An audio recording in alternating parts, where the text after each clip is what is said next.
Welcome to our 4th annual Women and Investing seminar. I still feel like pinching myself when I consider the journey we've been on. Back in the dark days of COVID, through conversations with friends and colleagues, we realized that many women felt disempowered when it came to their financial affairs and investment decision-making. So we took the first small step to changing the status quo, and we hosted our inaugural Women and Investing seminar in 2021. 3 years on, I'm so proud to say that we have had a phenomenal response to our initiative. Today, more than 6,000 women have registered to join us online and change the conversation. And since the launch of our Women and Investing Hub, we have had almost 65,000 people engage with our content. But as I emphasized last year, financial planning isn't something we should just focus on during Women's Month. Investing is a long-term endeavor that needs your ongoing commitment. So please take the time to prioritize your financial well-being, not just today, but as part of your continued self-care routine. And if you're unsure how to get going, our hub is a great place to start. But back to today, we have a fantastic program lined up for you. And if any of the discussions spark questions you would like us to address in the hub, please type them in the Q&A section and we'll do our best to answer them. We're also thrilled to announce that we have a pair of Skull Candy headphones up for grabs. All of you who stay on for the duration of the webinar will be eligible for the lucky draw. We'll notify the winner directly and via our social channels. It is now my honor to welcome our first speaker, Maya Fisher-French, the founder and editor of personal finance site Maya on Money and multi-year winner of awards in financial journalism. Maya, please set the scene.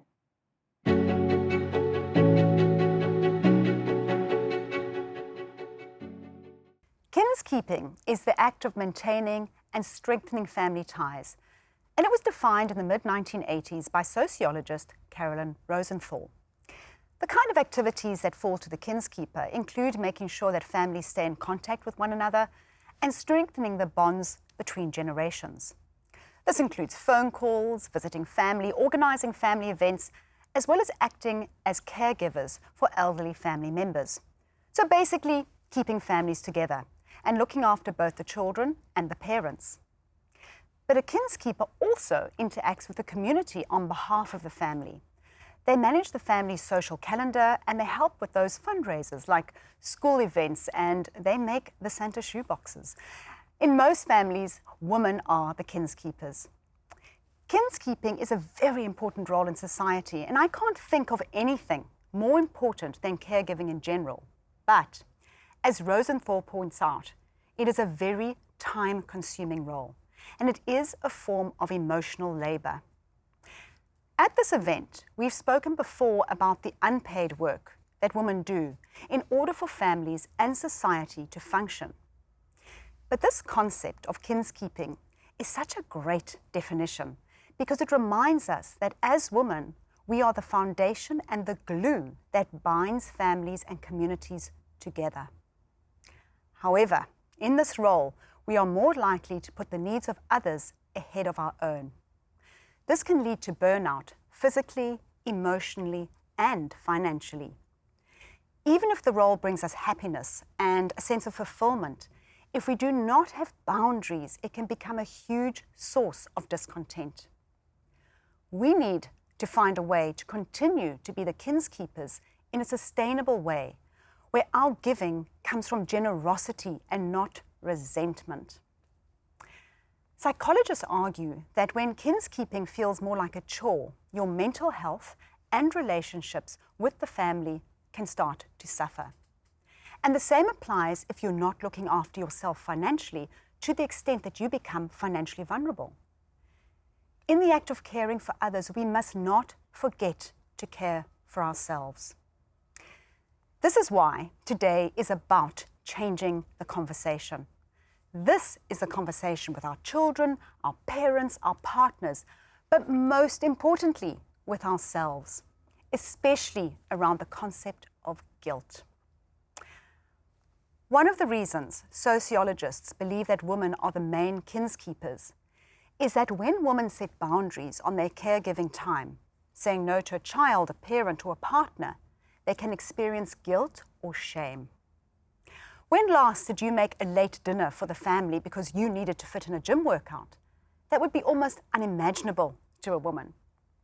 But we need to change our mindset and to start understanding that when we put our needs first, we're not being selfish.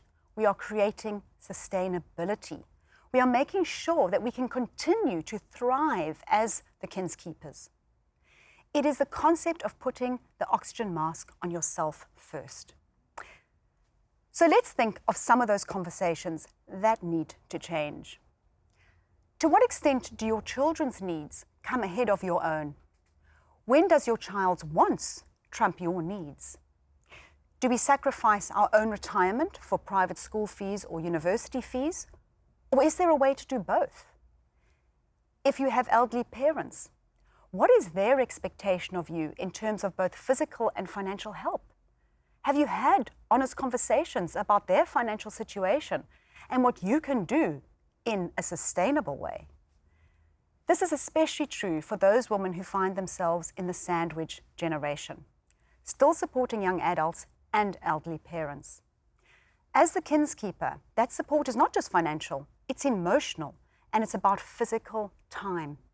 Time is money, so how are we spending it? If I want to spend an afternoon helping my mom, that's time away from my work, but I also want to help my mom. So how do we find that balance? When it comes to your partner, what conversations are you having around money? When can you insist on all the financial information you require? Is it okay for your partner not to tell you about their financial situation or refuse to draw up a will? If you're getting married, are you showing a lack of trust, insisting on your own lawyer to draw up the contract, or is that just sensible? So today is about changing the conversation, but more importantly, about changing our own mindset so we can continue to do what we love. It's about changing our perceptions of shame and guilt, but also taking financial responsibility for our own futures. And that leads us to our first panel discussion.